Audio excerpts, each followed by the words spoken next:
Olá a todos, bem-vindos a mais um episódio da Station Comics. Hoje é o grande dia, foi lançado o Zack Snyder's Justice League e agora vou fazer a minha análise depois de ter visto o filme. Como podem ver, eu sou muito fã do universo criado pelo Zack Snyder, que começou com o filme Homem de Aço em 2013, depois recebeu a sua sequela em Batman v Superman, A Origem da Justiça, e depois recebeu então em 2017 o filme da Liga da Justiça. Teve ali pelo meio filmes como o Suicide Squad e o Mulher Maravilha, o primeiro que infelizmente foi um fracasso de críticas, mas que teve muito sucesso a nível comercial.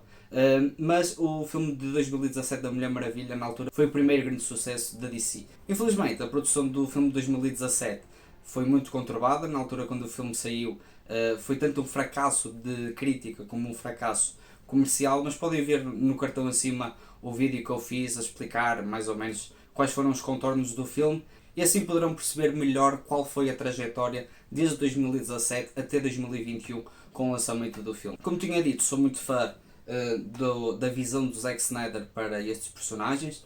Gosto muito do filme Man of Steel, também gosto do Batman v Superman, principalmente a versão estendida.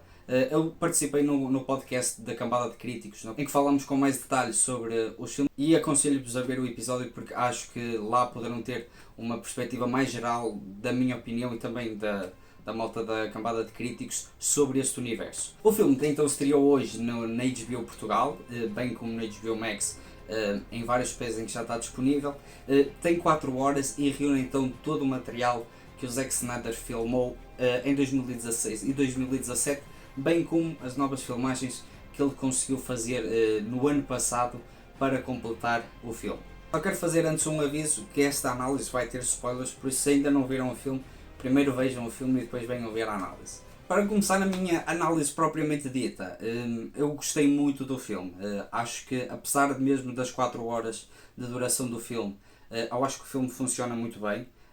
Acho que a divisão em partes ajuda principalmente a que haja um ritmo melhor. Particularmente eu fiz uma pausa que foi entre o final do capítulo 3 e o início do capítulo 4, e posso dizer à partida que a primeira parte do filme é uma parte muito mais lenta do que a segunda parte, ou seja, os 3 primeiros capítulos estão muito mais focados na apresentação destes personagens e na criação de todo o background. Acho que a primeira parte é muito mais uma parte em que temos a apresentação de vários personagens. Nós vemos o background de personagens como o Cyborg, o Flash e o Aquaman, que na altura em 2017 ainda não tinham sido apresentados, e enquanto que outros personagens como o Batman e a Mulher Maravilha estão mais postos de lado, porque acredito que seria a ideia do Zack Snyder abordar mais os personagens que ainda não tinham sido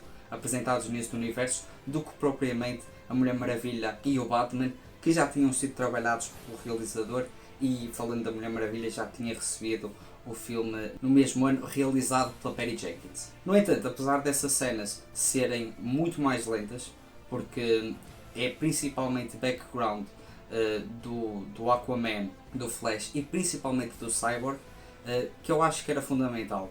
Um dos grandes problemas do filme de 2017, e eu não vou entrar aqui em muitas comparações, mas vou fazer obviamente algumas comparações com o filme de 2017, era a falta de empatia que os espectadores tinham com os personagens, principalmente estes 3, porque ainda não tinham sido apresentados e nós não sabíamos o background deles, e então acho que o Zack Snyder gastou o tempo do filme para poder criar esse background, estabelecer essa relação entre o espectador e os personagens, para que depois no final do filme, de facto, quem está a ver o filme se identifique e que torça para que os personagens consigam ter sucesso na sua jornada. E aqui tenho de falar do caso específico do Cyborg. O Ray Fisher foi um dos atores que fez muito barulho e que apoiou muito o Zack Snyder na sua luta pelo lançamento do filme, e que de facto quem viu a versão de 2017 e quem viu a versão de 2021 consegue perceber que claramente o personagem foi totalmente cortado.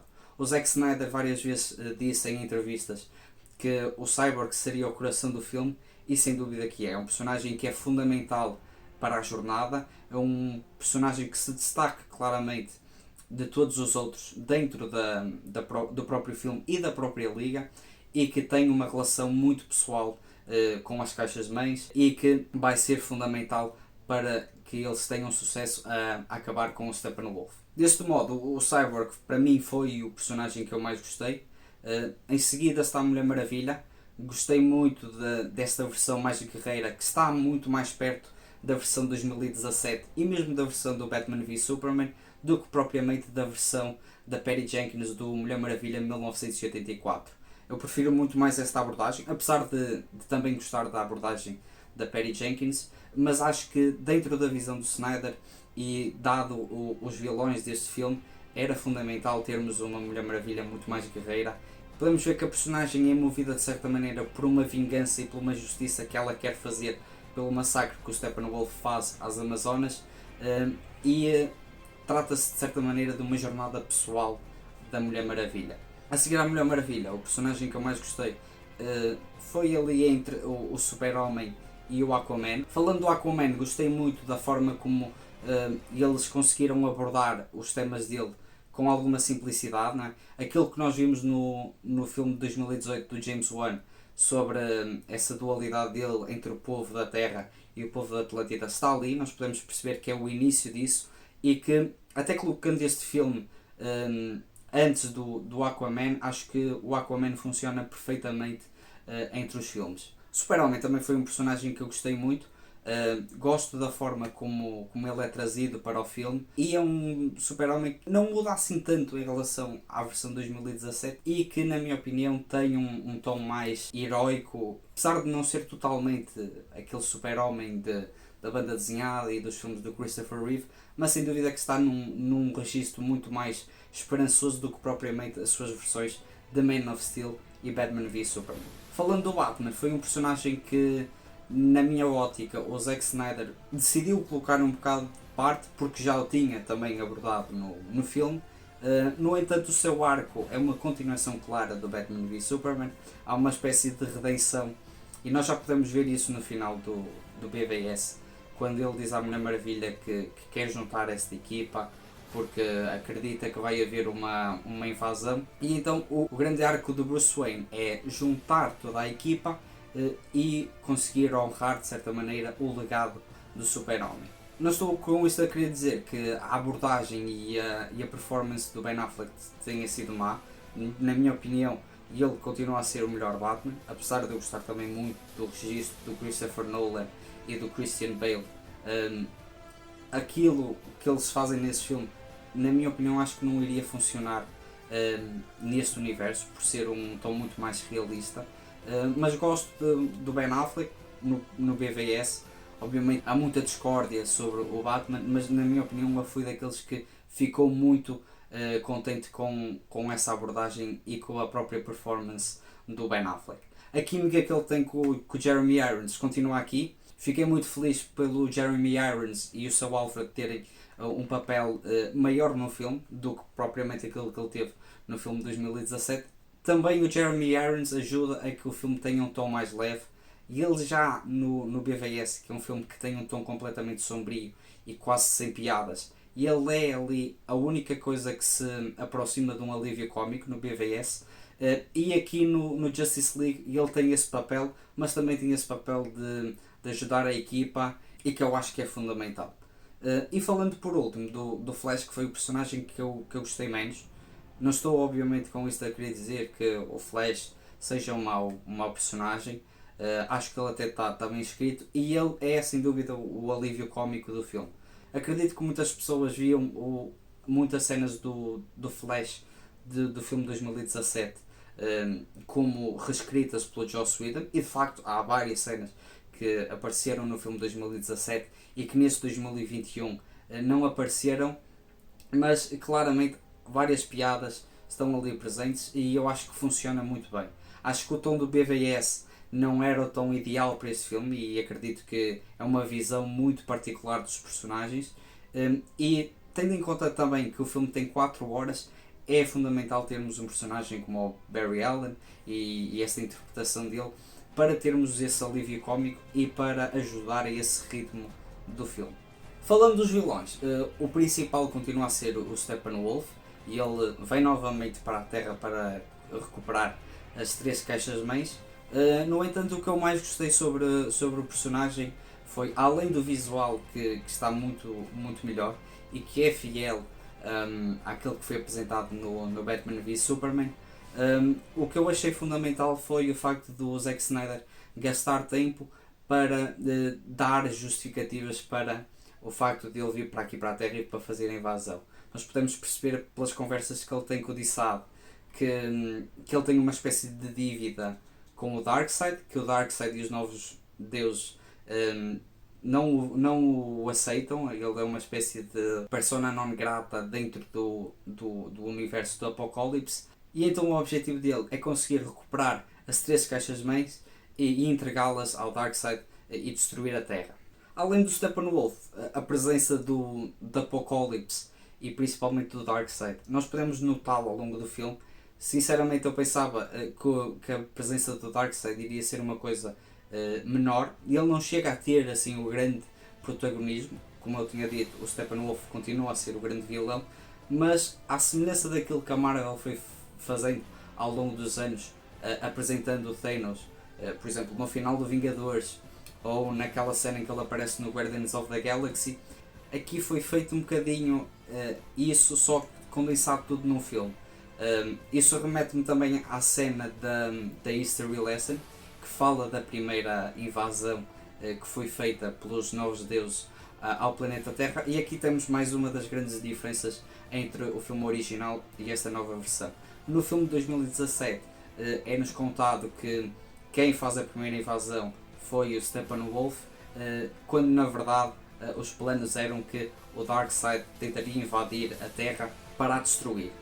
Esta sequência é muito mais longa, funciona novamente como um flashback, está presente no segundo capítulo, chamado Age of Heroes, e é uma cena assim ao estilo Senhor dos Anéis, em que temos essa junção dos Atlantes, das Amazonas, dos Novos Deuses. Temos também seres como um Lanterna Verde, e vemos essa primeira invasão falhada do Darkseid. Como eu tinha dito, a estrutura do filme acho que é muito semelhante ao filme de 2017, ou seja, parte do ponto A para o ponto B, temos a invasão do Steppenwolf.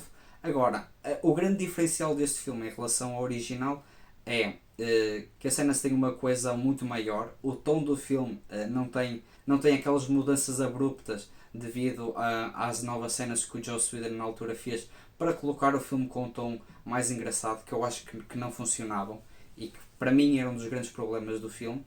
O CGI, como eu tinha dito, funciona melhor, e acredito que este filme é muito mais redondo do que propriamente o Batman v Superman.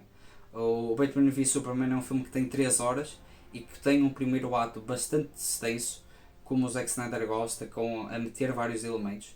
Também pelo facto do filme necessitar de colocar vários elementos para preparar esse terreno para a Liga da Justiça.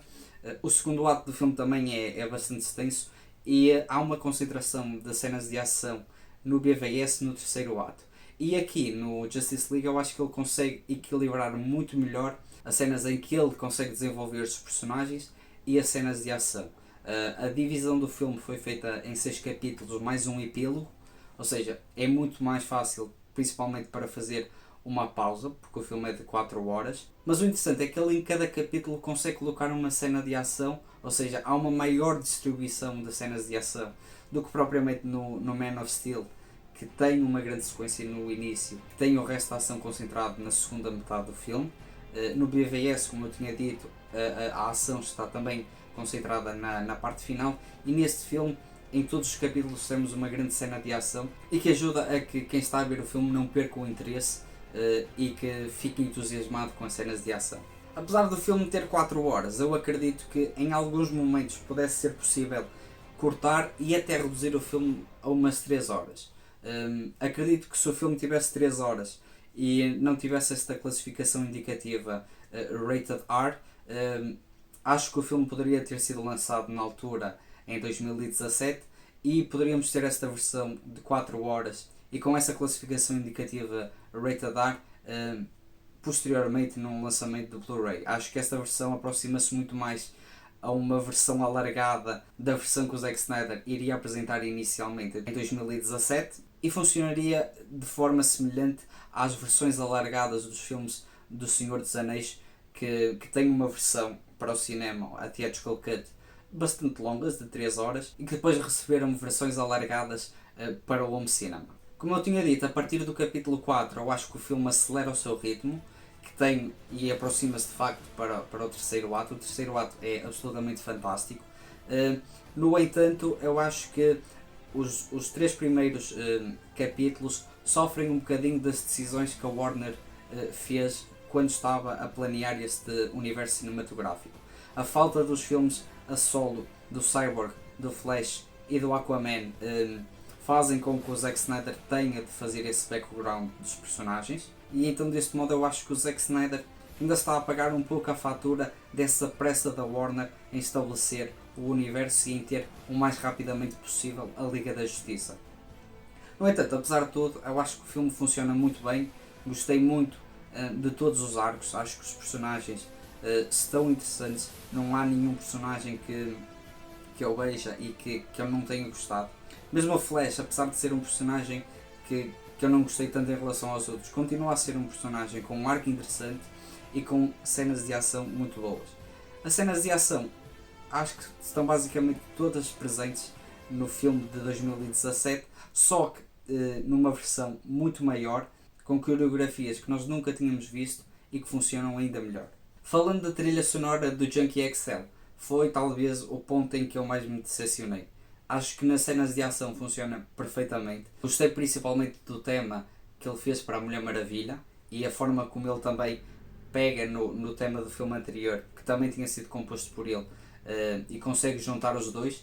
No entanto, eu acho que apesar de funcionar muito bem nas cenas de ação, nas cenas mais pequenas eu acho que ele não consegue colocar muito bem de forma orgânica a música dentro das cenas, e fez com que eu ficasse um pouco decepcionado. Obviamente estava com muitas expectativas, eu gosto muito da trilha do Junkie no filme Mad Max, mesmo a forma como ele tinha trabalhado na trilha sonora do BVS, a forma como ele consegue conjugar muito bem as coisas que ele dá com tons mais roqueiros, com as coisas do Hans Zimmer, que já tinham sido estabelecidos no Man of Steel, acho que funciona muito bem no BVS, e de certa maneira também culpo-me um pouco por ter as expectativas demasiado altas para esse ponto do filme e dessa forma ter-me decepcionado um pouco. Falando da realização, é um filme à la Zack Snyder. Temos as cenas de ação que o Zack Snyder gosta muito, aquelas coisas que parecem videoclipes dentro dos filmes que estavam presentes já no Man of Steel, também no próprio Batman v Superman. Claramente é o estilo dele, e quem não gosta do Zack Snyder, não acho que seja este filme que vá fazer com que as pessoas gostem da sua realização, mas para quem gosta terá aqui um filme que irá agradar muito. Temos os clássicos momentos de slow motion que o Snyder gosta muito de usar. Eu particularmente gosto muito dessa abordagem. Acho que até dentro da linguagem original, que é a banda desenhada, a forma como ele coloca e esses slow motions aproxima-se à linguagem da banda desenhada quando existem as splash pages e as double splash pages, que são aquelas páginas completas. Por isso eu gosto muito da abordagem do Snyder a esse tipo de filmes. Há também claramente as referências religiosas que ele já tinha no Man of Steel e no PVS, por isso, mais uma vez, é como eu digo, quem não gosta de Zack Snyder não vai ser este filme que vai gostar, e quem gosta de Zack Snyder, quem gosta do seu estilo, terá aqui um filme que os irá agradar muito. Para finalizar, vou falar do epílogo, que se passa depois dos 6 capítulos. Irei abordar a forma como o Zack Snyder prepara terreno para umas possíveis sequências do Liga da Justiça 2 e do Liga da Justiça 3. Para quem não sabe, o Zack Snyder tinha planos para fazer uma trilogia da Liga da Justiça. Se pesquisarem na internet poderão ver algumas das ideias que ele tinha para esse filme 2 e 3, mas já aqui neste filme e também no BVS foi apresentado um futuro pós-apocalíptico na qual o super-homem seria controlado pela equação antivida, que é referenciada ao longo do filme, e que o Darkseid iria governar o planeta Terra. Da mesma maneira que essa sequência tinha aparecido no Batman v Superman, na forma de sonho do Bruce Wayne, aqui temos essa sequência a aparecer também no sonho do Bruce Wayne, mas ao longo do filme aparecem pelo menos 2 cenas em que o Cyborg também consegue ver esse futuro pós-apocalíptico. Então é nessa cena final do sonho do Bruce Wayne que nós vemos esse futuro em que o Batman é líder, digamos, dessa resistência contra o Darkseid e o Super-Homem controlado pela equação antivida, e ele conta com a ajuda do Cyborg, do Flash, da Mera e também de 2 vilões. O Deathstroke, que também aparece numa cena em que ele se encontra com o Lex Luthor, semelhante à cena que tínhamos visto pós-créditos no filme de 2017, mas com informações diferentes, na qual o Lex Luthor fala que o Bruce Wayne é o Batman e que iria, digamos, pavimentar o caminho para o filme que iria ser realizado pelo Ben Affleck. E o outro vilão que o Batman e os restantes membros da Liga da Justiça se unem é o Joker. O Joker de Jared Leto, que muita gente não gosta da sua versão no filme Suicide Squad. Particularmente, eu acho que daquilo que eu vi não funciona. Há ali algum potencial naquele filme de 2016 e que não é bem aproveitado pelo David Ayer. Também tenho noção que muitas das cenas que eles gravaram no filme de 2016 foram excluídas da versão final. Não é? Há aí um movimento para que seja lançada igualmente a versão do David Ayer do seu Suicide Squad, mas por aquilo que eu vi, eu não gostava muito do Joker do Jared Leto. Gosto muito do Jared Leto como ator, acho que ele é um excelente ator, e foi muito interessante ver a abordagem do Zack Snyder com o Joker. Eu acho que o Zack Snyder conseguiu recuperar esse Joker, que estava por muitos perdido, mas eu acho que ele conseguiu fazer uma coisa muito interessante e fazer um bom encontro entre o Batman do Ben Affleck e o Joker do Jared Leto. Particularmente era uma coisa que, quando se falou de que o Ben Affleck nunca mais iria voltar a ser o Batman e que o Zack Snyder iria ser desse universo, foi uma coisa que eu tive pena, de não ver esse encontro entre o Batman e o Joker, principalmente por haver esse background que o Joker matou o Robin e que tinha sido apresentado no BVS, e é basicamente sobre o Robin que se trata essa interação entre os dois. O diálogo entre os dois acho que está muito bem conseguido e de certa maneira foi feita justiça também ao próprio Jared Leto, que foi um pouco injustiçado pelas decisões da Warner em cortar a sua participação no Suicide Squad. E a sequência, apesar de ser curta, uma sequência acho que nem chega a ter 5 minutos, acaba com o Super-Homem contra a Liga, e nesse momento o Ben Affleck acorda desse pesadelo. Ele está naquela casa que tem junto ao rio, que foi apresentada no BVS, e na cena final é apresentado o Caçador de Marte, que eu tento avisar sobre o Darkseid, não é? Que o Darkseid ainda tem planos de atacar a Terra, e diz que ele poderá ajudar a Liga e que eles têm de encontrar a equação antivida. E é assim basicamente que acaba o filme, pavimentando esses planos para a Liga da Justiça 2 e 3. Particularmente, depois desse filme, eu gostava muito de ver não só um Liga da Justiça 2 e 3, mas bem como um filme ou uma série do Batman do Ben Affleck, que poderia ser na HBO Max, para não, digamos, entrar em conflito com o Batman do Robert Pattinson, que é completamente à parte. E também gostava muito de ver o Super-Homem do Henry Cavill, porque eu acho que ele tem potencial para ser um Super-Homem para uma nova geração e ser tão marcante quanto o Christopher Reeve foi nos anos 70. E esta é a minha análise e os meus comentários ao filme Zack Snyder's Justice League. Fico muito feliz, principalmente por todos os fãs.